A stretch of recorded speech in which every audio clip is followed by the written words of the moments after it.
قل من بيده ملكوت كل شيء وهو يجير ولا يجار عليه إن كنتم تعلمون سيقولون لله قل فأنى تسحرون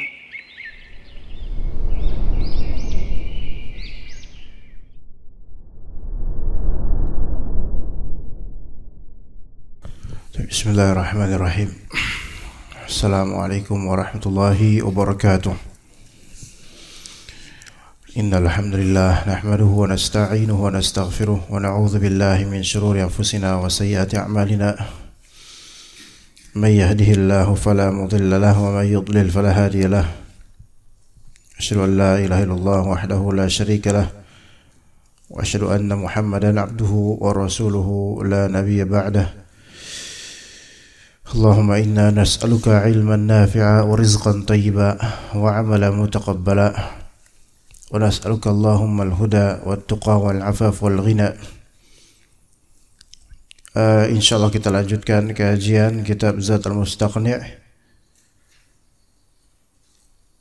Masih di hal-hal yang mewajibkan adanya al-ghusl, yaitu mandi. Adanya al-ghusl, yaitu mandi. Yang pada pagi hari ini kita akan membahas beberapa hal. Pertama, Islamnya orang kafir.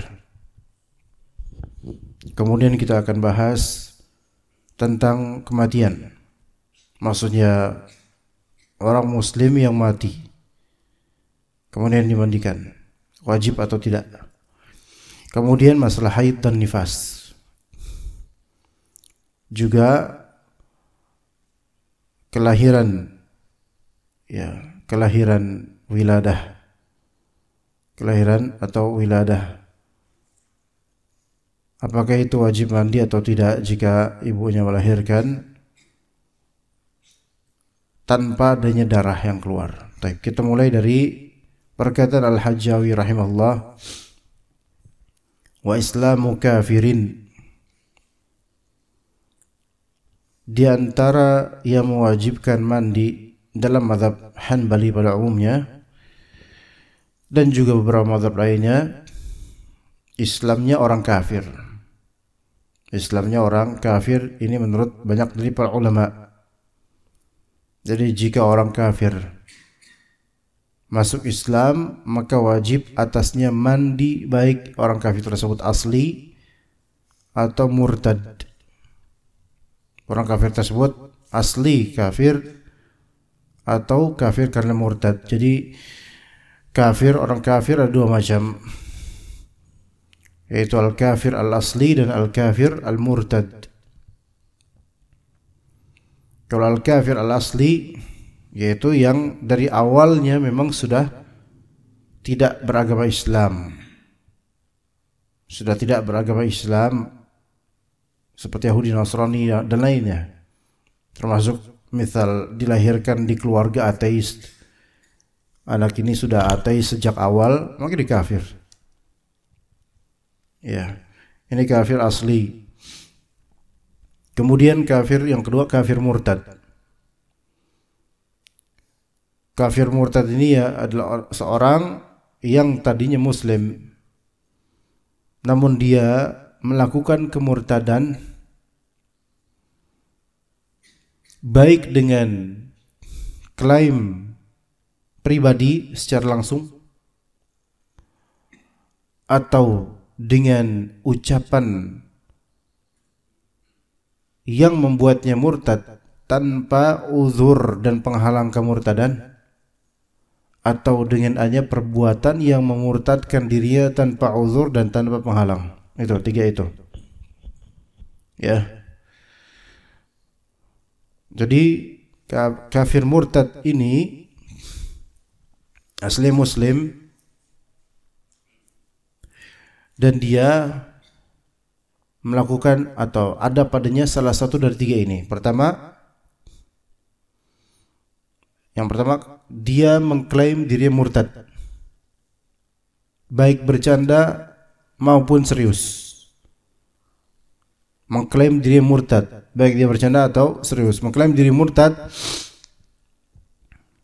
imma dengan mengatakan dia telah keluar dari Islam.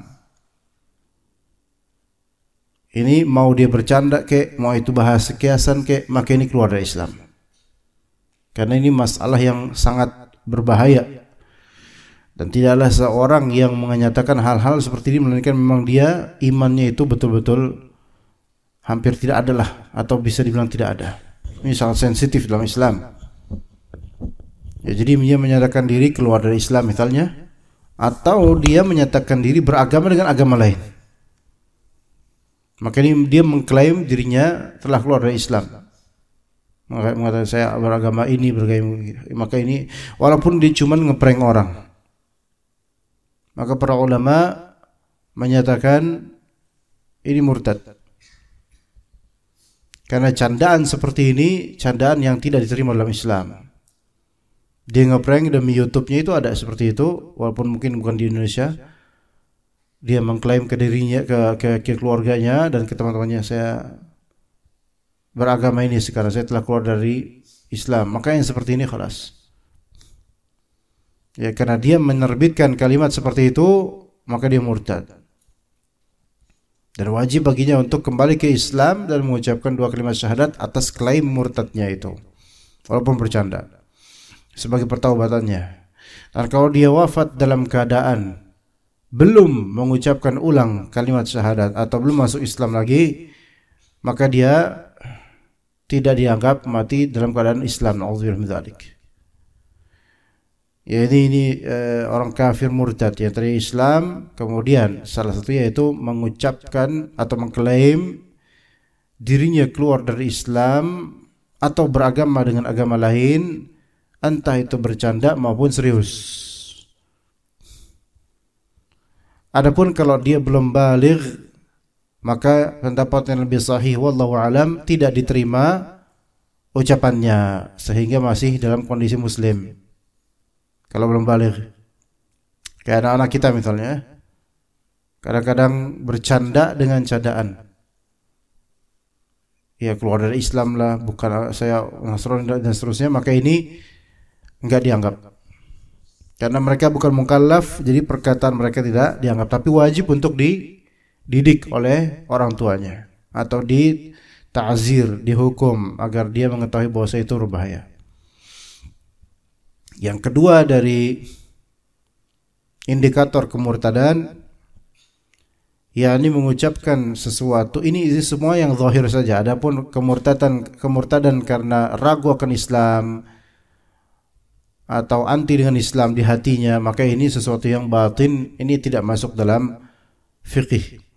Yang zahir itu mengucapkan suatu kalimat yang menjadikannya murtad, bukan klaim, tapi suatu lafal kalimat yang membuatnya murtad, seperti menghina Rasulullah, menghina Allah, mengejek syariat Islam, dan dia ucapkan hal-hal ini tanpa uzur, mungkin karena jahil, uzur bisa karena jahil, dan tanpa penghalang pengkafiran atau pemurtadan. Ya. Jadi mengucapkan sesuatu yang menyebabkan pengucapnya keluar dari Islam, tidak ada uzur karena orang ini tahu.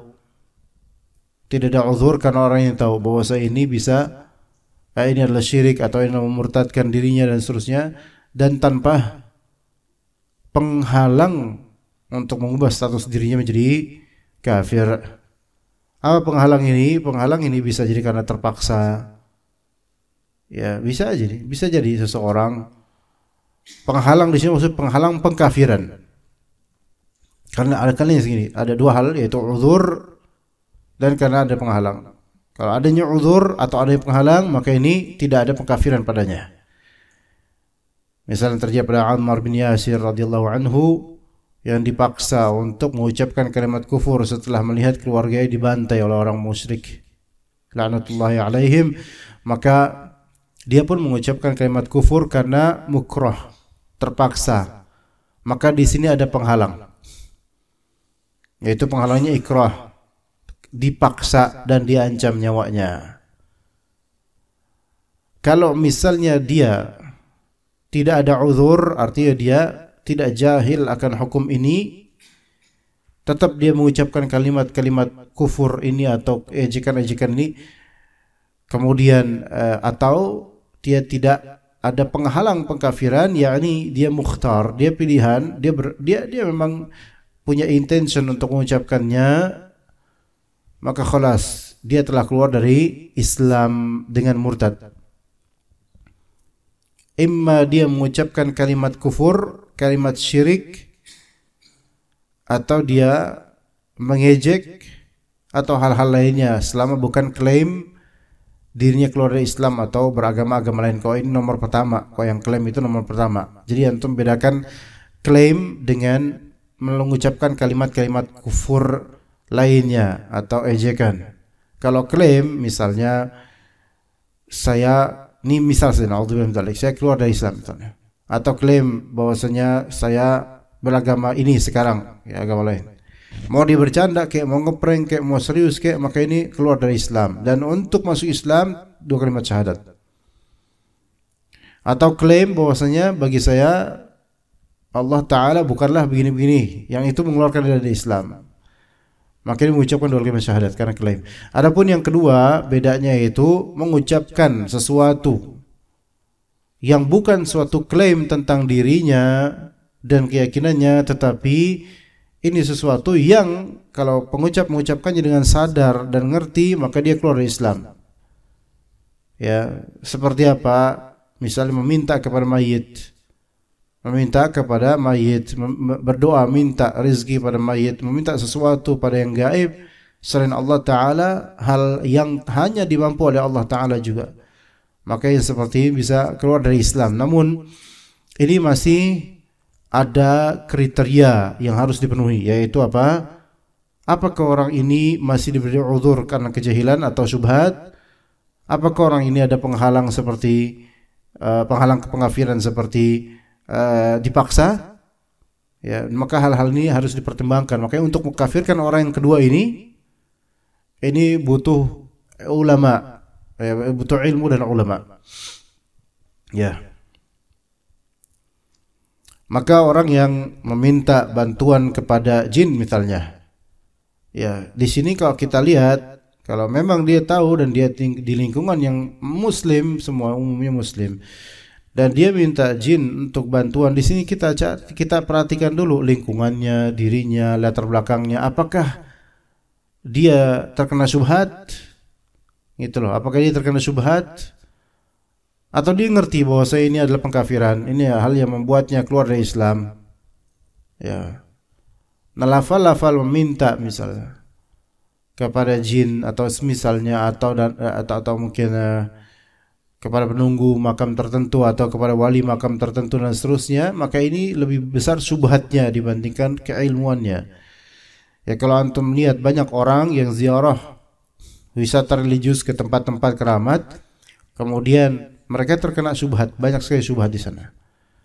Maka kita tidak serta-merta langsung mengkafirkan mereka, ya, dan menyuruh mereka masuk Islam lagi. Karena apa? Karena mereka perlu diedukasi terlebih dahulu, disebabkan terbutakannya mereka akan jelasnya tauhid dan bahaya syirik, gitu. Ya. Jadi tidak langsung dikafirkan, walaupun ini perbuatan yang sangat-sangat menjurus kepada kekufuran. Tapi kita melihat negara kita itu negara yang masih orang-orangnya itu terakarkan dengan animisme dan dinamisme. Jadi tidak semudah itu untuk mengkafirkan mereka. Kemudian yang ketiga yaitu melakukan perbuatan yang menjerumuskan pelakunya pada kekufuran atau kemurtadan tanpa uzur, seperti kejahilan atau tanpa penghalang. Ya, melakukan perbuatan. Kalau tadi perkataan, sekarang perbuatan. Kalau seseorang melakukan perbuatan seperti dia menginjak Al-Quran, misalnya, kalau nggak sengaja, maka ini diberi uzur. Maksudnya dia nggak tahu kok itu Quran, dan dia nggak tahu kok itu yang dia injak, maka ini diberi uzur. Taib. Kemudian kalau dia menginjak Al-Quran dengan sengaja, dengan tujuan, bahkan untuk perdukunan, maka ini kelas, keluar dari Islam, kelas. Dan rata-rata dukun begitu. Dukun yang beneran dukun praktek itu rata-rata sudah melakukan penistaan terhadap Al-Quran. Ya. Makanya pernah tahu dukun di daerah Rawamangun, perempuan yang dihikayatkan oleh anak-anak kosnya, dia punya kos bukan dia. Dan ajaibnya kata dia punya bisul di pantatnya, dan kemudian demi menyembuhkan bisul itu maka dia tempelkan dengan lembaran Al-Quran di bagian bisul pantatnya. Subhanallah, kok bisa gini? Ini nggak ada orang kayak gini. Kemudian juga dia kadang cari lembaran Al-Quran, dia taruh di bagian sepatunya untuk kesehatan misalnya. Langsung enggak. Ini orang ini dukun kata. Itu murid-murid ketika itu yang ternyata mereka disantet oleh ibu kosnya sendiri. Ya, kemudian langsung anak sidak dan anak datangin kos-kos saya dan ketemu dengan dukun tersebut di rumahnya. Langsung anak suruh untuk murid-muridnya untuk pindah dari kos-kos saya itu malam itu juga. Ala kulli hal, perbuatan semacam ini menistakan Al-Quran dan semisalnya, ini mukhtar, yaitu seorang sadar, dia nggak terpaksa untuk melakukan itu, bahkan dia menunjukkan untuk menjadi dukun, maka ini murtad seketika langsung ketika itu murtad, dan tidak boleh kita anggap dia muslim sama sekali atau muslimah. Ya, juga ada kisah juga imam masjid yang ternyata dukun, dan dia ternyata sholat itu tidak pernah dalam keadaan suci, selalu dia membatalkan wudunya atau tidak pernah mau dalam keadaan suci ketika mau sholat ke masjid, dan dia memperdaya kaum muslimin dengan apa? Dengan tidaknya dalam keadaan suci ketika jadi imam. Tapi sholat kaum muslimin sah atau tidak? Sah, karena mereka tidak tahu kalau ini orang dukun dan tidak tahu kalau ini imam sedang tidak suci. Ketidaktahuan mereka, maka itu uzur untuk kaum muslimin. Ya. Namun dosa tetap terbebani pada imam yang sengaja melakukan hal seperti itu. Taib. Ternyata dukun ini yang berkedok jadi imam itu suka melakukan pengobatan. Namun di antara syarat pengobatannya, talbis iblisnya adalah pasien itu mungkin boleh ngasih uang tapi wakafkan Al-Quran. Wakafkan Al-Quran yang akan disalurkan katanya oleh dukun ini ke fakir miskin. Maka lihat di sini syubhatnya, ikhwan. Ya, orang-orang mengira bahwasanya ini baru ustadz yang menyembuhkan gitu kan. Sampai maharnya itu adalah diantaranya wakaf Al-Quran. Ya subhanallah. Maka orang pun datang kepadanya untuk minta pengobatan dan mewakafkan Al-Quran. Mungkin namanya orang Indonesia itu kan, kita samahahnya dan juga rendah hatinya itu bagus gitu sebenarnya, insyaallah, dibandingkan dengan umumnya negara. Maka kadang Al-Quran nggak cukup, kita kasih juga duit. Nah ini strategi pinter banget, bukan pinter sih, ya licik ya.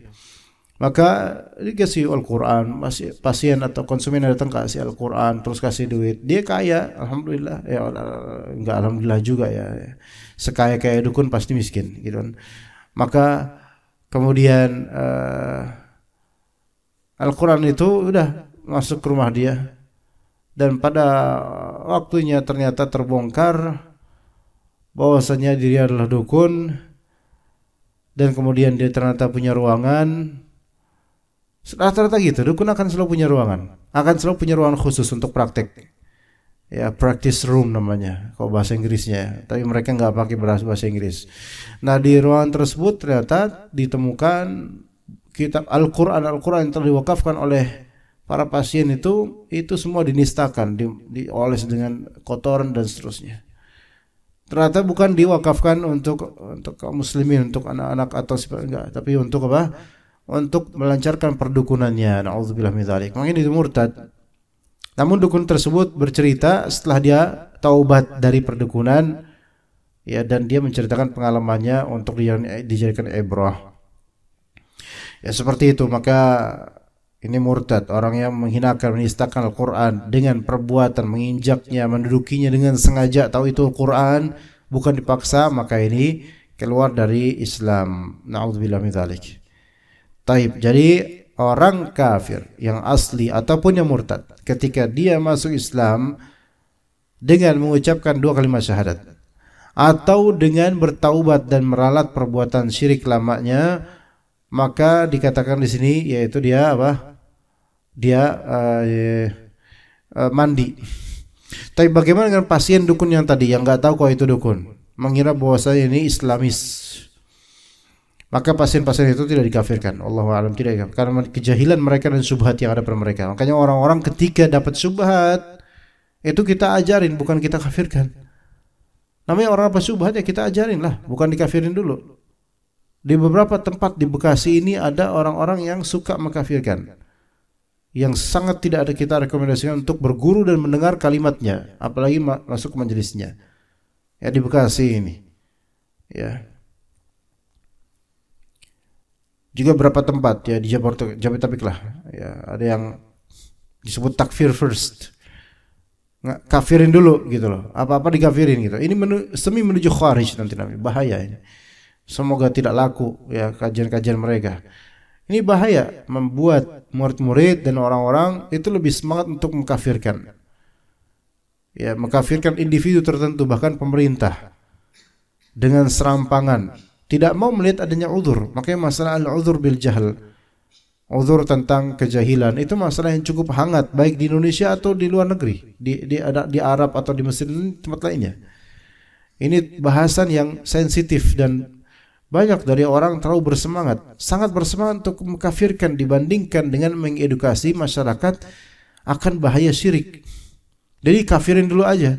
Lah kalau dikafirin dulu ente mau apa? Kalau kita kafirkan masyarakat langsung, padahal mereka itu punya uzur karena syubhat atau kejahilan, terus kita gimana kita mengajari orang yang sudah kita kafirkan? Orang itu kabur duluan.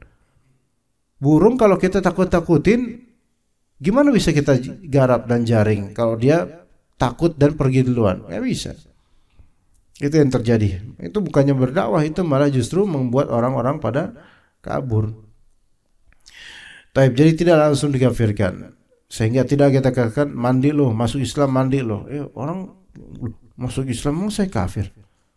Padahal perbuatannya betul perbuatan kufur, tetapi karena dia jahil nggak tahu, maka jangan kita kafirkan langsung. Kita edukasi dulu sampai dia faham dan tegak atasnya hujjah. Ya begitu. Kemudian dalil atas wajibnya mandi bagi orang yang masuk Islam, yaitu dalil hadis Qais bin Asim. Ketika beliau masuk Islam, Nabi SAW memerintahkan untuk mandi dengan bidara dan air. Mandi dengan air. Mandi al-muhim ya, mandi dengan air dan bidara, walaupun ini bukan syarat sahnya mandi dengan bidara. Mungkin mandi pada sebagaimana mandi biasanya. Maka ini dipahami oleh kebanyakan ulama, ini merupakan dalil pengewajiban mandinya orang yang baru masuk Islam. Dan juga di antara ilat atau di antara dalil atau alasan mengapa harus mandi, ya bahwasanya ketika seseorang membersihkan batinnya dari najis, kesyirikan dan kufuran, maka dia perlu untuk membersihkan zahirnya dari kotoran dan najis. Itu pendapat kebanyakan ulama sebenarnya. Pendapat lainnya, pendapat kedua, la yajibu alaihi al-ghusl, tidak wajib atasnya mandi bagi orang yang masuk Islam. Ini pendapat kedua. Jadi ada berapa pendapat? Ada 2 pendapat di sini. Dua pendapat pertama. Ya. Yang pertama mewajibkan, yang kedua tidak mewajibkan. Pendapat mewajibkan yaitu hadis Qais bin Asim. Rasulullah memerintahkan dia untuk apa? Untuk mandi ketika masuk Islam.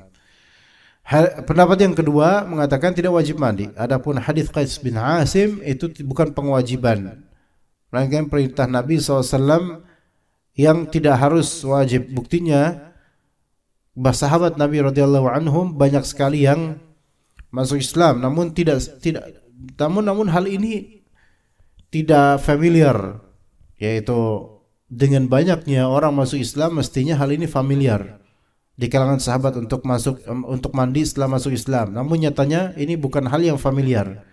Maka ini menunjukkan bahwasanya perintah Nabi SAW kepada Qais bin Asim itu bukan merupakan kewajiban. Dan adapun Qais bin Asim yang Rasulullah perintahkan langsung, ya wajib nurut. Karena kalau udah Rasulullah perintahkan kepada seseorang langsung, walaupun itu asli sunnah misalnya, itu menjadi wajib buat dia karena Rasulullah perintahkan. Sebagai contoh lain, ketika Jumatan, ya Rasulullah SAW di mimbar khutbah. Kemudian ada seorang sahabat baru datang Jumatan, maka Rasulullah SAW menyuruh dia untuk sholat 2 rakaat, yaitu rakaat apa? Tahiyatul masjid. Padahal mendengarkan khutbah Jumat wajib, tahiyatul masjid sunnah harusnya kan gitu. Namun karena Rasulullah SAW yang perintahkan langsung ke orang ini, hal yang sunnah sekalipun kalau Rasulullah perintahkan langsung, itu harus segera lakukan karena ini muayyan untuk dia. Muayyan itu yaitu definite, exact untuk orang ini. Maka tidak diberi maka mau tidak mau dia harus lakukan.